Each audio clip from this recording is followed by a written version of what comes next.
if you're wondering which is the right height of the acoustic guitar strings against the neck of the acoustic guitar, we are going to answer these questions here today. Every guitar you buy, or any good quality guitar, is going to have specifications on how it should be set up. Right.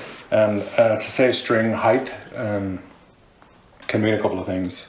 The guitar is set up from bridge to what they call the nut.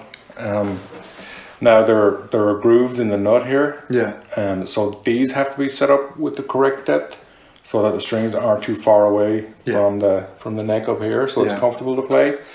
And then the action, what they call the action of the neck, has to be correct up here, say on the 12th fret. Right.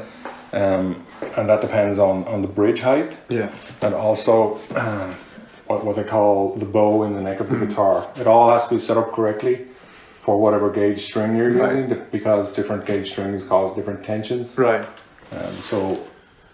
For string height, I guess you can't say just height. It depends on the nut, the bridge, and the neck, and the quality of the guitar. Yeah.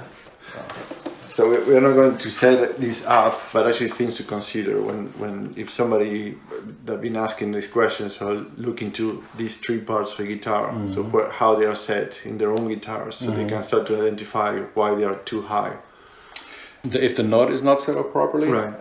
If the grooves aren't deep enough, you may bring it to what they call a luthier, the person who works on guitars, and they can use depth gauges and measurements to set this up. This is very important, because you don't want the strings too far away from the fret to begin with, because up here then it won't really work. Yeah. But if this is set up correctly, and what they call the action here on an acoustic guitar. It's a little different than an electric guitar. Electric guitars have adjustments for each string, but with an acoustic guitar you just have a one-piece bridge. Yeah. And it takes a little skill from somebody who knows what they're doing to get that action correct. So it's not to try yourself. You have to bring it to somebody that actually can help. Yeah, I wouldn't. If you don't know what you're doing, I wouldn't recommend it. It can be done if you've got the right tools, but not recommended. Yeah.